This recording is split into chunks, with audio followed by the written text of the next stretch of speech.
Hello guys, आज हम बात करने वाले हैं एक बहुत ही इम्पोर्टेंट टॉपिक के बारे में, राष्ट्रीय शिक्षा नीति। ठीक है, NEP 2020। अगर आप कोई भी एग्ज़ाम देने वाले हैं जो टीचिंग से रिलेटेड हो या फिर नॉन टीचिंग से रिलेटेड भी हो, तब भी आपको ये टॉपिक की नॉलेज होनी चाहिए। तो सबसे पहले तो हम ये देख लेते हैं कि जो ये NEP 2020 है, इसके 5 पिलर्स हैं। ठीक है, 5 स्तंभ की बात हुई है।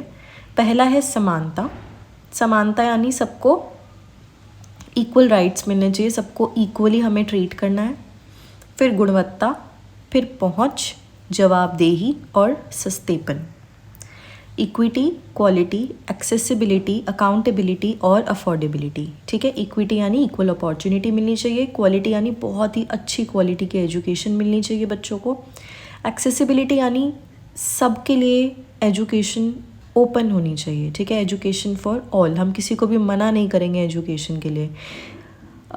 अभी हम आगे पढ़ेंगे, इसमें इंक्लूसिविटी की भी बात हुई है। देखो, इंक्लूसिव क्या होता है बेसिकली, कि हमें हर बच्चे को एजुकेशन में इन्वॉल्व करना है, चाहे वो बच्चा सोशली बैकवर्ड एरिया से हो, चाहे वो बच्चा स्पेशल चाइल्ड हो, ठीक है, चाहे वो बच्चा गिफ्टेड चाइल्ड हो, सबको हमें एक ही साथ, एक ही स्कूल में, एक ही क्लास में बैठकर पढ़ाना है।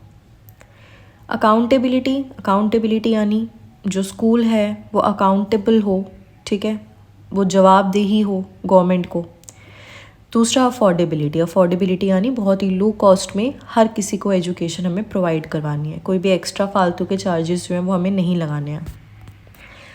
इसके बाद हम देख लेते हैं बेसिकली ये NEP 2020 का विजन क्या है, क्या दृष्टि है इसकी। सबसे पहले तो है समग्र शिक्षा यानी holistic and multi disciplinary education.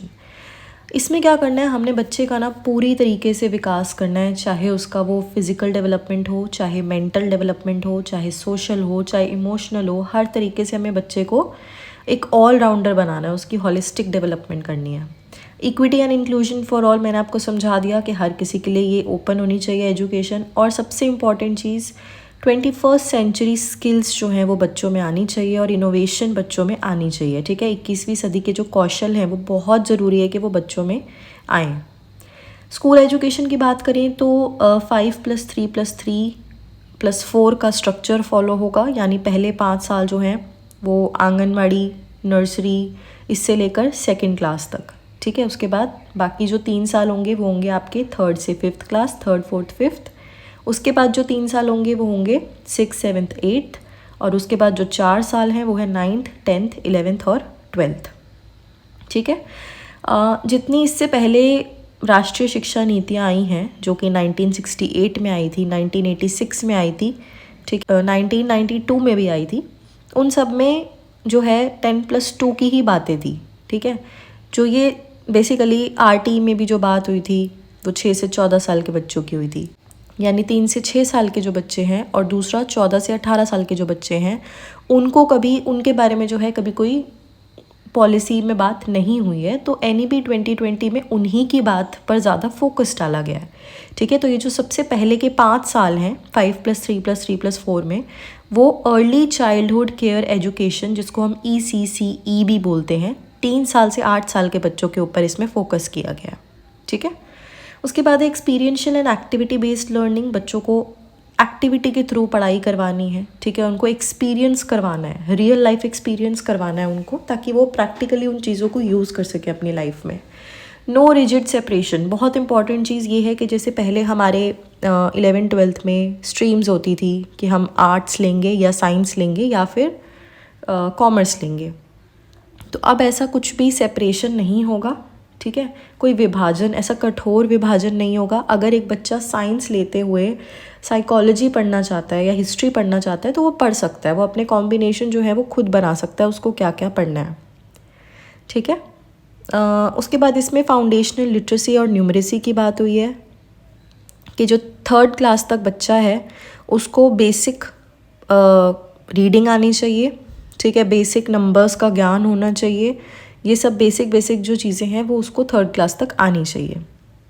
उसके बाद बहुत इंपॉर्टेंट चीज़ ये है कि 5th क्लास तक, प्राइमरी क्लास तक हमें बच्चे को उसकी मदर टंग में ही पढ़ाना है। ठीक है, उसकी मातृभाषा में पढ़ाना है, उसकी क्षेत्रीय भाषा में पढ़ाना है, ताकि बच्चा और अच्छे से समझ सके और ये ना हो कि ड्रॉप आउट्स बढ़ें, ठीक है, ड्रॉप आउट्स कम रहें। बच्चा इंटरेस्ट तो तभी ले पाएगा ना जब हम उसके तरीके से उसको पढ़ाएं, उसी की लैंग्वेज में उसको पढ़ाएं। उसके बाद है वोकेशनल एजुकेशन फॉर क्लास 6। देखो आजकल के टाइम में क्या है कि सिर्फ मार्क्स के बेसिस पर हर बच्चे को एम्प्लॉयमेंट नहीं मिल सकती है, क्योंकि हर बच्चा इतना इंटेलिजेंट नहीं होता है।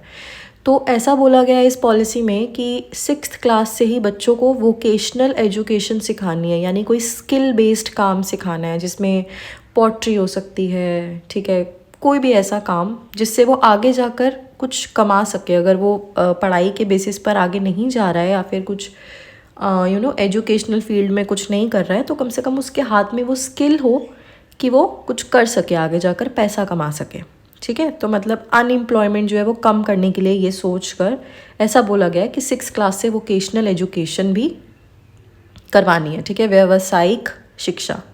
उसके बाद है टेक्नोलॉजी इंटीग्रेशन, बहुत ही ज़्यादा ज़रूरी जो आजकल के टाइम में है वो है टेक्नोलॉजी। आपको पता है कि टेक्नोलॉजी जो है वो बढ़ती ही जा रही है, तो बच्चों को भी टेक्नोलॉजी के साथ पढ़ाना, उनको टेक्नोलॉजी की समझ होनी चाहिए, ठीक है। टेक्नोलॉजी के थ्रू ऑब्वियसली हम बहुत अच्छे से पढ़ा भी सकते हैं और बच्चों को बहुत अच्छे से समझ आ सकता है। जैसे अभी भी अगर हम ये वीडियो देख रहे हैं तो ये टेक्नोलॉजी ही है जो इसको पॉसिबल करवा पा रही है।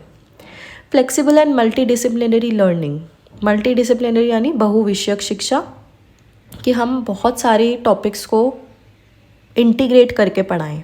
इसमें एक बहुत जो ज़रूरी चीज़ की बात हुई है वो है art integrated learning. Art integrated e learning यानी हम हर सब्जेक्ट को आर्ट से इंटीग्रेट करके पढ़ाएं। आर्ट यानी 2 तरीके की आर्ट होती है, एक होती है विजुअल आर्ट, एक होती है परफॉर्मिंग आर्ट। विजुअल आर्ट यानी ड्राइंग करवा के, ठीक है, और परफॉर्मिंग आर्ट यानी कुछ परफॉर्म करवा के, कोई एक्टिविटी करवा ली, कोई स्किट करवा ली, कोई रोल प्ले करवा लिया। अगर हम इन चीज़ों से बच्चों को पढ़ाएंगे ना तो उनको और ज़्यादा इंटरेस्ट आएगा और उनको बहुत अच्छे से सारी चीज़ें समझ आने वाली हैं। ये वही है जो मैंने आपको बताया है, प्रारंभिक बाल्य देखभाल एवं शिक्षा, अर्ली चाइल्डहुड केयर और एजुकेशन पे बहुत फोकस किया गया है, जिसमें आंगनवाड़ी की बात हुई है और इसमें एज क्या है 3 से 8 साल। उसके बाद नई जो स्ट्रक्चर आया है, नई शिक्षा का नया ढांचा, जो स्कूली शिक्षा का नया ढांचा आया है वो है 5+3+3+4, जिसमें जो पहले 5 साल हैं उसको फाउंडेशनल स्टेज बोला गया है। ये आपको याद रखना है, पहले 5 साल को फाउंडेशनल स्टेज बोला गया है, 3 साल प्रिपरेटरी स्टेज, उसके अगले 3 साल मिडिल स्टेज और बाकी के 4 साल सेकेंडरी स्टेज, ठीक है। पहले 5 साल जो है वो 3 से 8 साल के बच्चों के लिए है, जो कि आंगनवाड़ी से लेकर, या फिर उसको हम बाल वाटिका नर्सरी भी बोलते हैं, उससे लेकर 2nd क्लास तक है। बाकी जो 3 साल है वो है 3rd से 5th, उसके बाद 6 से 8 और फिर 9th से 12th।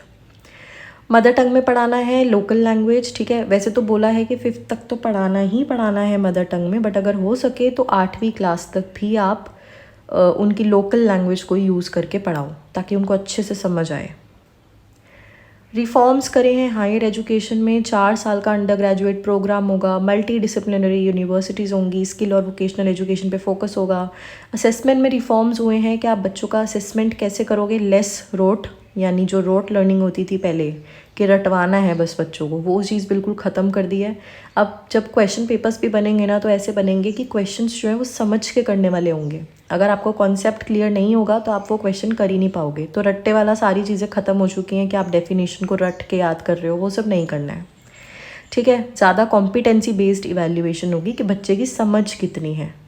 ये वही है जैसे समग्र विकास हो सबका, समावेशिकता और समानता, गुणवत्तापूर्ण शिक्षा, रचनात्मकता, गहन समझ, ठीक है। पूर्व प्रारंभिक चरण जो है वो 3rd से 5th क्लास, एज 8 to 11। अच्छा, इसमें आपको एज पता होनी चाहिए कि जो भी क्लास में बच्चा है, यानी मान लो अगर बच्चा 2nd क्लास में है तो 2 में 5 ऐड कर दो, 2 + 5 विच इज़ इक्वल टू 7। तो जो 2nd क्लास में बच्चा होगा वो 7 से 8 साल के बीच में होगा, ठीक है। ऐसे ही जैसे मैं अगर आपको बोलूँ कि 11वीं क्लास में एक बच्चा है तो वो कितने साल का होगा, तो 11 + 5 कर दो, बस 5 ऐड करो, ठीक है। 11 + 5 हो जाएगा 16, तो 16 से 17 के बीच में क्यों होगा, क्योंकि आपको पता है कि हमारे जो स्कूल में सेशन चलते हैं, जो एकेडमिक ईयर चलता है वो अप्रैल से लेकर अगले मार्च तक चलता है, तो इसीलिए 2 साल का हम गिनते हैं। तो ये चीज़ आपको पता होनी चाहिए। इसके बाद इंक्लूसिव और मल्टीलिंगुअल एजुकेशन। इंक्लूसिव मैंने आपको अभी बताया कि हर बच्चे को हमें इन्वॉल्व करना है। इसमें आप देख रहे हो पिक्चर में टेक्नोलॉजी और इनोवेशन भी है, ऑर्गेनिक फार्मिंग, देखो फार्मिंग तक बच्चों को अगर आप सिखाओगे तो आगे जाकर वो इस फील्ड में भी कुछ कर सकता है। क्राफ्ट की आर्ट हो रही है यहाँ पर, पॉटरी, सिलाई, बुनाई, ये सब सिखाई जा रही है। ये वोकेशनल एजुकेशन की बात है। और एक्सपीरियंशियल लर्निंग हो रही है, यानी बच्चे खुद एक्सपेरिमेंट करके सीख रहे हैं। और जो करिकुलम है वो फ्लेक्सिबल होगा, ठीक है। फ्लेक्सिबल यानी आप बच्चे के हिसाब से, क्योंकि हमें पता है कि इंडिविजुअल डिफरेंसेस होते हैं क्लास में, हर बच्चा सेम तरीके से नहीं पढ़ सकता है। तो करिकुलम ऐसा होना चाहिए कि टीचर अपने हिसाब से बच्चे के लिए, बच्चे के हिसाब से उसको पढ़ा सके, ठीक है। और सबसे इम्पॉर्टेंट चीज़ है, ये चाइल्ड सेंटर्ड एजुकेशन होनी चाहिए, चाइल्ड सेंटर्ड लर्निंग होनी चाहिए। बच्चे को ही केंद्र में रख के, बिल्कुल बीच में रख के हमें सब कुछ सोचना है, उसी के हिसाब से हमें सब कुछ करना है, ठीक है।